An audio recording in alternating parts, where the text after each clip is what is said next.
ఓం నమ శివాయ. ఓం నమో నారాయణాయ. ఓం శ్రీ స్వర్ణాకర్షణ కాల భైరవాయ నమో నమః. ఓం శ్రీ నరదృష్టి నివారణ కాల భైరవాయ నమో నమః.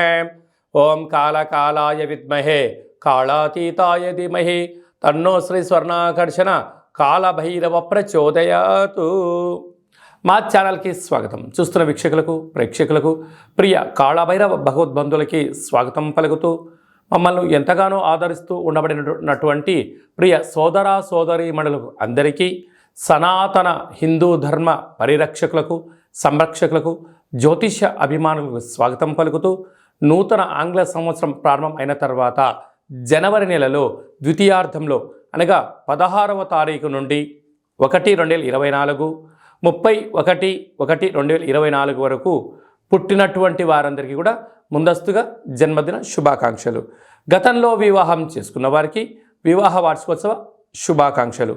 ఆ యొక్క నరదృష్టి నివారణ కాళభైరవ స్వామి యొక్క ఆశీస్సులు అందరిపైన ఉండాలని, ఒక్కొక్క మాసంలో ఒక్కొక్క కాళభైరవుడు ఉంటాడు కనుక ఈ యొక్క పుష్యమాసంలో శుక్లపక్ష అష్టమి పూర్ణిమ సందర్భంగా శ్రీ క్షేత్రపాలక కాళభైరవ స్వామి వారి యొక్క ఆశీస్సులు అందరినీ చల్లగా చూడాలని, ఎవరైతే ఏ వృత్తులు అయితే చేస్తున్నారో విద్య, ఉద్యోగ, వ్యాపార, వ్యవసాయ, రాజకీయ, సేవా రంగాల్లో ఉండబడినటువంటి వారందరికీ కూడా సకల అష్టకష్టాలు తొలగిపోయి అష్ట ఐశ్వర్యాలను ప్రసాదించాలని శ్రీ క్షేత్రపాలక కాళభైరవ స్వామివారిని, అందరిపైన నరదృష్టి నివారణ కలగాలని నరదృష్టి నివారణ కాళభైరవ స్వామివారిని వేడుకుందాం. ద్వాదశ రాశుల్లో గ్రహ గమనాలు ఒకసారి వీక్షింపచేద్దాం. మేషరాశిలో గురు సంచార స్థితి, కన్యరాశిలో కేతు సంచార స్థితి, వృశ్చిక రాశిలో శుక్ర సంచార స్థితి, ధనస్సు రాశిలో కుజుడు మరియు బుధ సంచార స్థితి, మకర రాశిలో ఏడాది తర్వాత రవి సంచార స్థితి, కుంభరాశిలో శనేశ్వర స్వామివారు స్వక్షేత్ర సంచార స్థితి, మీనరాశిలో రాహు సంచార స్థితితో ద్వాదశ రాశుల్లో గ్రహ గమనాలు ఈ విధంగా ఉన్నాయి. 19వ తారీఖున శుక్ర భగవానుడు ధనుసు రాశిలోకి సంచార స్థితి ఈ విధంగా ఉంది.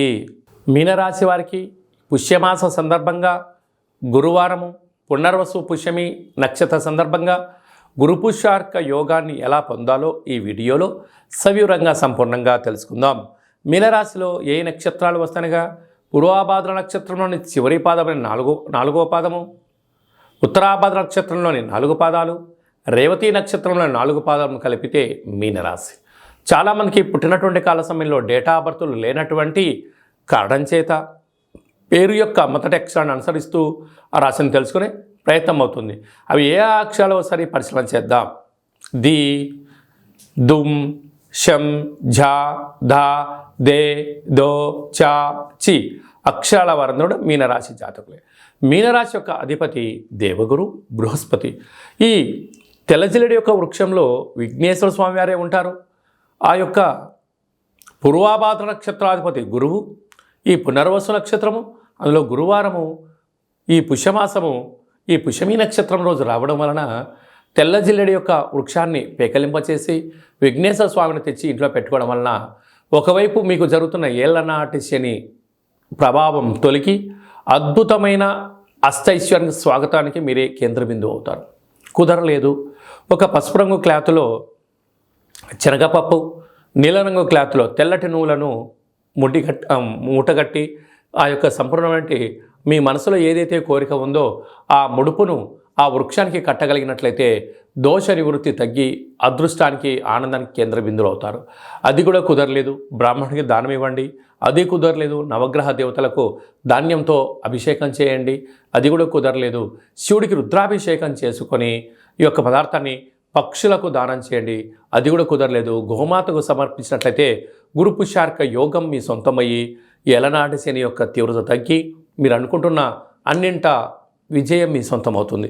అలాగే రాశిలోనే రాహు సంచార స్థితి, ధనస్థానంలో గురువు, సప్తమంలో కేతువు, భాగ్యంలో శుక్రుడు, రాజ్యంలో కుజ బుధ సంచార స్థితి, లాభంలో శని, లాభంలో రవి, వ్యయంలో శని సంచార స్థితి ఉన్నప్పుడు మీ జన్మ నక్షత్రం రోజున అష్టమి పూర్ణిమ తిథి యందున దూరావాయు జల ప్రయాణాలు పెట్టుకోకపోవడం, కోపతాపాలకు దూరంగా ఉండడం, మౌనంగా ఉండడం, ప్రతిదీ గమనిస్తూ ఉండడం, ఏదైనా పని చేసేటప్పుడు పెద్దవారి యొక్క సలహా తీసుకోవడం, తెలిసిన పనిలోనే కొనసాగడం, తెలియని ప్రయోగాలు చేయకపోవడం, అప్పులు ఇవ్వడం, హాస్యాస్పదమైన మాటలు మాట్లాడకపోవడం, ఉన్న దాంట్లో తృప్తి చెందడం, లేని దాని గురించి ఎక్కువగా ఆలోచించడం వలన ధనం, సమయం వృధా కాకుండా కాపాడుకునే ప్రయత్నం అవుతుంది.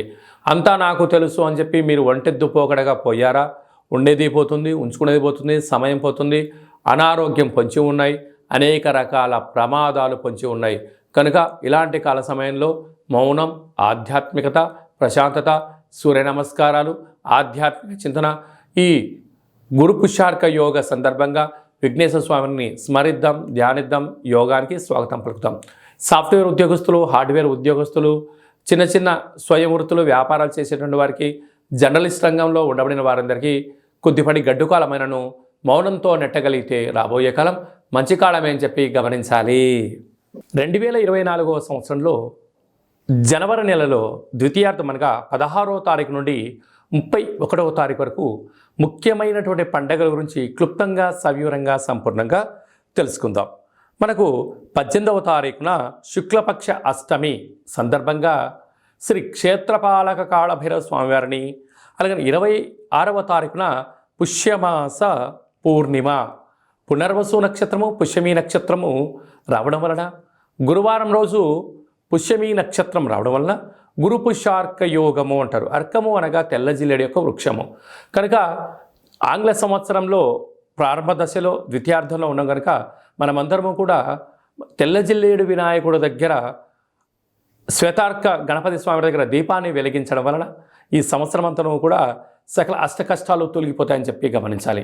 అలాగనే ఈ మనకు 2 గురువారాలు కానీ, పూర్ణిమ రోజు గురువారం రోజు కానీ ఒక పసుపు రంగు క్లాత్లో కానీ, టవల్లో కానీ శనగపప్పును బాగా ఉడకబెట్టి లేక నానబెట్టి అందులో మూట కట్టి ఒక 3 ఒత్తులను ఆముదంలో కానీ, కొబ్బరి నూనె కానీ నానబెట్టి ఇంటి యజమానికి, వాహనాలకు, ఫ్యాక్టరీలకు దిష్టి తీసి బయట వేయడం వలన నరదృష్టి, శత్రు ప్రభావాలు తొలగి గురు యోగ్యత కలిగి విద్య, ఉద్యోగ, వివాహ, సంతాన, రాజకీయ, సేవారంగ కార్యక్రమాల్లో, రాజకీయ రంగ కార్యక్రమంలో అద్భుతమైన గురు యోగ్యత కారణం చేత మీకు రాజసన్మానం జరుగుతుందని చెప్పి గమనించాలి. మనం ఇంకనూ జనవరి నెలలో ద్వితీయార్థంలో అద్భుతమైన విజయాలు సాధించగలగాలి అన్నట్లయితే ఈ యొక్క పాత్ర కంచు పాత్ర, ఈ యొక్క పాత్రలో మనం 12 రాసులను అచ్చు వేయడం జరుగుతుంది. ఈ యొక్క పాత్రను మనం రోజు ఇంట్లో ఉదయం పూజ చేసిన తర్వాత లేకపోతే సాయంత్రం పూట దీపం, అగరబత్తులు వెలిగించిన తర్వాత ఈ పాత్రను ఇలా ఎడమ చేతిలో పట్టుకొని కుడి చేతిలో ఈ యొక్క కరణ సహాయం తీసుకొని మనసులో మీరు 3 సార్లు ఓం కాలభైరవాయ నమః, లేకపోతే ఓం నరదృష్టి నివారణ కాలభైరవాయ నమః అనగా నరుడు యొక్క దృష్టికి నల్లటి నాపర ఎలా బద్దలైపోతుంటుందో దృష్టి దోషం కారణం చేత విద్యార్థులు చదువులో రాణించలేకపోవడం, అనారోగ్యం దరిచేయడం, నిద్రలేని రాత్రులు గడపడం, ఉద్యోగంలో సక్సెస్ లేకపోవడం, వ్యాపారంలో జన ఆకర్షణ లేకపోవడం, సంపాదించిన ధనము నిల్వ ఉండకపోవడం, పోలీస్ స్టేషన్లు, కోర్టు, గొడవలు, అనేక రకాల సతమతయ్యే పరిస్థితి ఉంటుంది. అలాగా మనము ప్రతిరోజు సూర్యోదయం నుంచి సూర్యాస్తమయం వరకు నిత్యము మనం ఏదో పనులు చేస్తూ ఉంటాం. అలాగా వ్యాపారాలు కానీ, నూతన వస్త్రాలు కానీ, బంగారు ఆభరణాలు కానీ, కొత్త కార్లలో తిరిగినప్పుడు అనేక మంది చూపుల యొక్క ప్రభావం మన పైన ఉంటుంది. అలాంటి ప్రభావాన్ని ఏ రోజుకు ఆ రోజు మనం తొలగించుకోగలగాలి అన్నట్లయితే ఈ యొక్క కాళభైరవ స్వామి వారి యొక్క అక్షయ పాత్రను గృహంలో ఉంచుకొని ఇలాగా శబ్దం చేసి ఇలా చిన్నగా మనసులో 3 సార్లు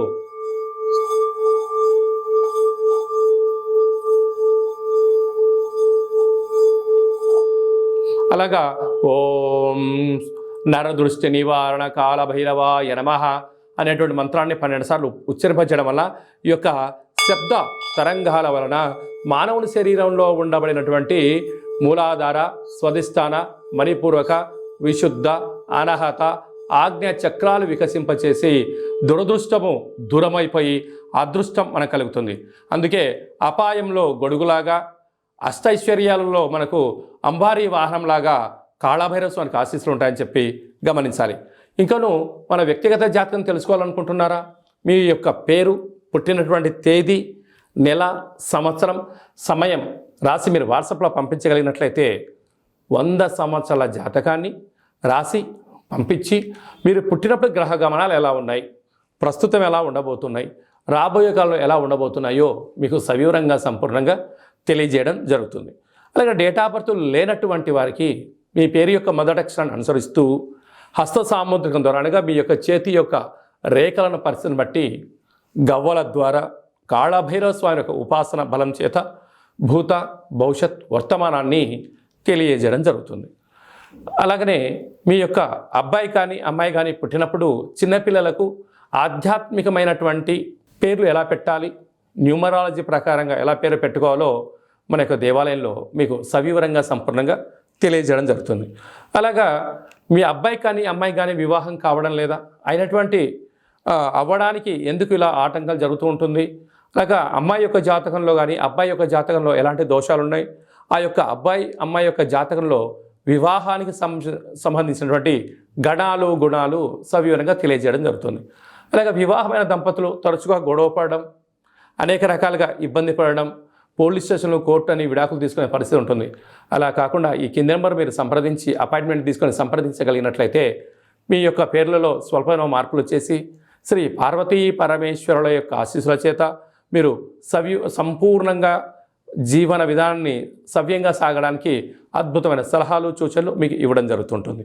అలాగనే చాలామందికి కాళభైరవ మంత్ర ఉపదేశం ఎలా చేయాలి, కాళభైరవ నామ జపాన్ని ఎలా చేయాలి, కలియుగ కాలంలో కాలాన్ని శాసింపజేసే శక్తి మనకి ఎలా ఉండగలగాలి, యంత్ర మంత్ర తంత్ర తాంత్రిక సాధన ఎలా చేయాలో మన యొక్క దేవాలయంలో చేయడం జరుగుతుంది. మన యొక్క దేవాలయంలో ప్రతి నెలలో 4 మంగళవారాలు, 4 శనివారాలు, శుద్ధాష్టమి, పూర్ణిమ, బహుళాష్టమి, అమావాస్య తిథుల యందున కూష్మాండ దీపాన్ని వెలిగింపచేయడం, కాళభైరవ స్వామికి విశేష అభిషేక కార్యక్రమాలు చేయడం, ఒక్కొక్క నెలలో ఒక్కొక్క కాళభైరవ స్వామి వారు ఉంటారు కనుక ఆ కాళభైరవ స్వామి వారికి హోమ కార్యక్రమాన్ని చేయించడం, అలాగనే మనకు ఏలనాటి శని ఉన్నా, అష్టమ స్థాన శని ఉన్నా, అర్ధాష్టమ శని ఉన్నా, గ్రహ సంచార స్థితిలో శని సంచార స్థితి, సూక్ష్మ సంచార స్థితి, నవగ్రహాల్లో రవి, చంద్ర, కుజ, బుధ, గురు, శుక్ర, రాహుకేతు సంచార స్థితిలో ఉన్నప్పుడు మనం అనేక రకాలుగా స్వల్పమైనటువంటి ఇబ్బందులు పడుతూ ఉంటాం. ఈ యొక్క ఇబ్బందులను సంచిత, ప్రారబ్ధ, ఆగమిక అనే కర్మలను మనము కాళభైరవ స్వామి యొక్క హోమాన్ని చేయించి మీకు నరదృష్టిని తీయించేసి ఈ యొక్క కర్మను ఈ యొక్క కాళభైరవ సాధకులకు భిక్షగా భోజనాన్ని ఏర్పాటు చేయడం వలన మన యొక్క కర్మను స్వామివారి దగ్గర ప్రసాద రూపంలో ఏర్పాటు చేయడం వలన మనము సంపూర్ణమైనటువంటి అష్ట కష్టాలకు స్వస్తి పలిగి నూతన సువర్ణ అధ్యాయ జీవితానికి స్వాగతం పలకడానికి కాళభైరవ స్వామి యొక్క భిక్ష చాలా అద్భుతంగా ఉపయోగపడుతుందని చెప్పి గమనించాలి. కనుక మనమందరము కూడా కష్టాలను తొలగించుకుందాం, ఐశ్వర్యాలకు స్వాగతం పలుకుతాం. మనం ఏదైతే అనుకుంటున్నామో ఉన్నతమైనటువంటి విలువలతో కూడుకున్నటువంటి ఆరోగ్యంతో కూడుకున్నటువంటి జీవన విధానాన్ని మనం సొంతం చేసుకుందాం. కనుక కాళభైరవ స్వామి యొక్క ప్రసాదాన్ని దానం చేద్దాం, కర్మను దానం చేద్దాం, అదృష్టాన్ని స్వీకరించాలని చెప్పి ఎవరికి ఎలాంటి అష్ట కష్టాలు లేకుండా అందరికీ అష్టైశ్వర్య ప్రాప్తిని కలిగించాలని కోరుకుందాం. కనుక ఆసక్తి గలవారు ఈ కింద సంప్రదించి కాళభైరవ స్వామి యొక్క పూజా విధానంలో పాల్గొనండి. అందరికీ అష్టైశ్వర్యాలు ప్రసాదించాలని నరదృష్టి నివారణ కాళభైరవ స్వామిని వేడుకుందాం. అందరిపైన స్వామి యొక్క ఆశీస్సులు ఉండాలని, చల్లని చూపులు చూడాలని ఆశీర్వదించమని వేడుకుందాం.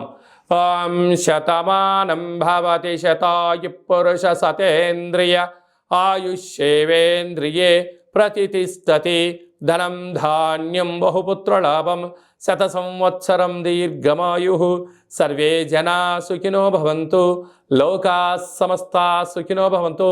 సర్వం శ్రీ నరదృష్టి నివారణ కాళభైరవ దేవతార్పణమస్తు. హరి ఓం.